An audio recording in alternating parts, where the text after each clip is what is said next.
Good morning সবাইকে। তো দেখো ভীষণ তাড়াহুড়ো করছি, সোনার স্কুলের টাইম হয়ে গেছে, সোনাকে এখন পাঠিয়ে দিচ্ছি। তো আজকে আমি যাচ্ছি না, তোমরা দেখতেই পাচ্ছ সোনা আজকে যাচ্ছে ওর বাবার সাথে। তো দেখো বাইকে চলেও এসছে, এখন যাবে, রেডি করে দিয়েছি। যাওয়ার আগে দেখো ওকে একবার আমি জল খাইয়ে দিলাম।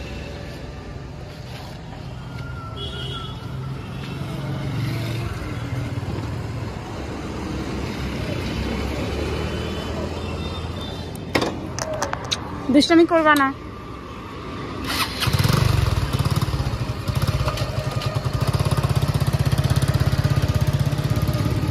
তো দেখো বন্ধুরা, দুপুরে রান্না করছি ডিমের মামলেট করে, এটা ঝোল করছি। আজকে কিন্তু ডিমটার মধ্যে একটু কাসুরি মেথি দিয়েছি টেস্টটাকে অন্য রকম করার জন্য। তো চলো আর কি রান্না করেছি তোমাদের দেখাই। তো দেখো এটা হচ্ছে ফুলকপির ডাঁড়ি দিয়ে আলু বেগুন দিয়ে ধনেপাতা দিয়ে চচ্চড়ি, ভীষণ কিন্তু টেস্টি হয়, শীতকালে দারুণ লাগে এই চচ্চড়িটা। আর এখানে করেছি ফুলকপি আলু ঝোল করেছি, সকালবেলা শেষ হয়ে গেছে, বাকিটা আছে। আর এখানে করেছি এটা হচ্ছে মাছের ঝোল, সোনার জন্য মাছের ঝোল।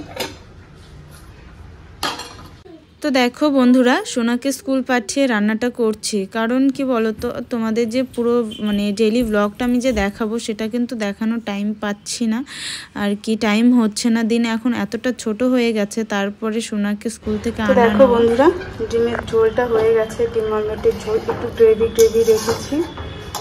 হ্যাঁ, তো গরম মশলা দিয়েছি, এখন নামিয়ে দেব। কালারটা দেখে বুঝতেই পারছো কতটা পরিমাণে টেস্টি হতে পারে। তো আজকে কিন্তু এর মধ্যে একটু কাসুরি মেথি দিয়েছি। তো শীতকাল তো বেলা অনেকটাই ছোট, তো এখন অত কিছু রান্না করার টাইম পাই না, জাস্ট এভাবেই রান্না করে খাচ্ছি। আবার সোনা স্কুলে যেতে হবে, তো চলো পরে তোমাদের সামনে আবারও আসছি। এখন নামিয়ে নিই ঝোলটাকে। তো দেখো বন্ধুরা, এখন বাজে 5:45 মতো, সোনা এখনো ঘুমায় আছে, দেখতে পাচ্ছ। আর ঘুম থেকে উঠেই ঘুমের ঘোরে কি সব বলে যাচ্ছে, কি সব বলে যাচ্ছে দেখতে পাচ্ছ। সোনার নাকি ঘর হারিয়ে গেছে। তোমার ঘরটা একটু দেখাও তো গদ, দেখাও দেখি। এই যে দেখতে পাচ্ছ, এই ঘরটাকেই ও খুঁজছে ঘুমের ঘোরেই। আমার ঘর কোথায় গেল, আমার আংটি কোথায় গেল, দেখাও তো একটু আংটিটা। ঘুমের মধ্যেই খুঁজে যাচ্ছে। চলো ওঠো, গুড ইভিনিং বলো সবাইকে, গুড ইভিনিং।